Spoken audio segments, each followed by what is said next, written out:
Renungan Hari Minggu Biasa ke-17, Minggu 26 Juli 2020. Taat kepada perintah Tuhan lebih daripada mutiara.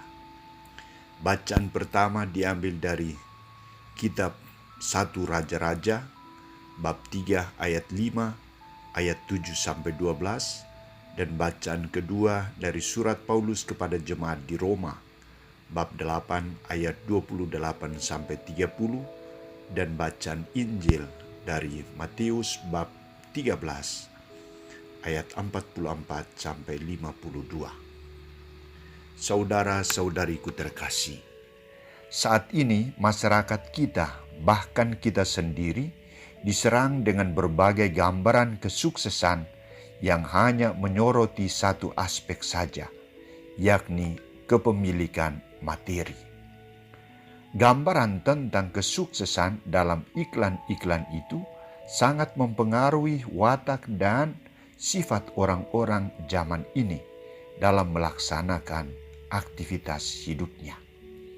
Coba kita amati bagaimana orang menjalankan hari-harinya. Segala sesuatu dilaksanakan serba terburu-buru, seakan-akan kesuksesan itu hanya dicapai hari ini. Bahkan kadang orang lupa akan Tuhan, lupa keluarga, dan hanya mengejar tawaran dunia yang sifatnya hanya sementara. Anehnya, bukan kebahagiaan yang lebih diperoleh, tetapi persoalan yang lebih dominan menguasai hidup manusia. Dalam situasi seperti ini, apa yang perlu kita sikapi? 3 bacaan hari ini mengajak kita untuk mencari sesuatu yang lebih penting dari tawaran duniawi itu. Saudara-saudariku terkasih, penulis kitab Raja-Raja menampilkan satu keistimewaan yang dimiliki oleh Raja Salomo dalam kepemimpinan, yakni kerinduan akan karunia kebijaksanaan.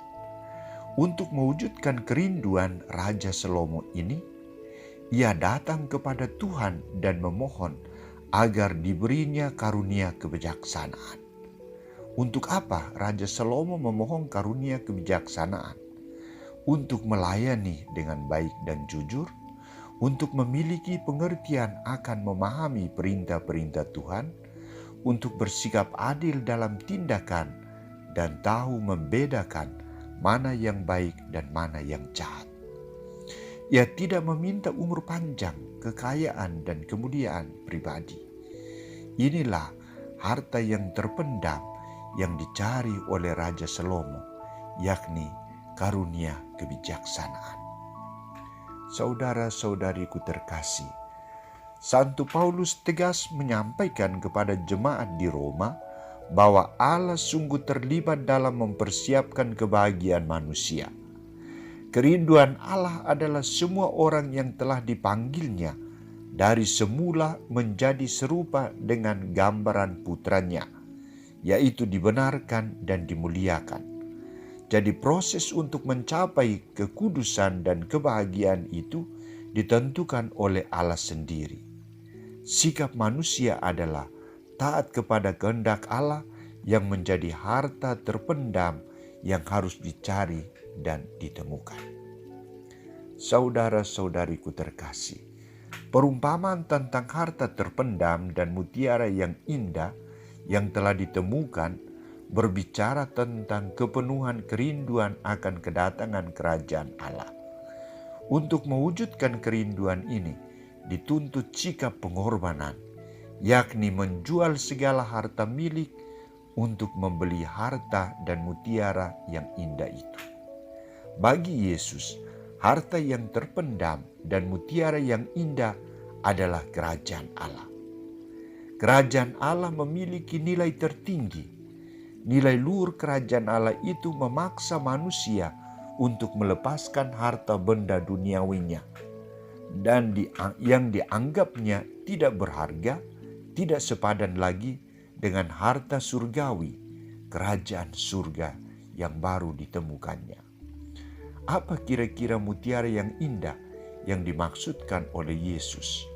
Mutiara yang indah adalah dirinya, sabda dan perintah-perintahnya yang menjamin bagi hidup manusia.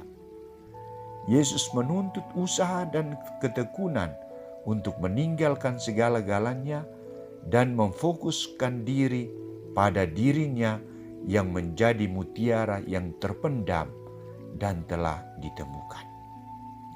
Saudara-saudariku, kita semua telah memiliki iman akan Allah. Namun kita hidup di tengah dunia yang senantiasa menawarkan hal-hal yang menggiurkan dan bahkan bisa melunturkan iman kita. Cita-cita semua orang adalah bahagia. Iman dan kebahagiaan adalah mutiara yang berharga. Namun bagaimana membuat iman itu tetap kokoh, kuat, berkembang dan bertahan? Dan bagaimana membuat keluarga, diri sendiri, bahagia dan damai? Apa kuncinya? Pertama, milikilah kerinduan akan karunia kebijaksanaan. Milikilah sikap rendah hati, jujur, adil dalam tindakan, dan paham akan perintah Tuhan, sehingga mampu membedakan mana yang baik, mana yang jahat. Kedua, yakin bahwa Allah sungguh terlibat dalam mempersiapkan kebahagiaan kita. Ia menjadikan kita serupa dengan putranya. Ketiga, juallah segala-galanya untuk Kristus. Taatilah sabda dan perintah-perintahnya. Semoga kita mampu. Amin.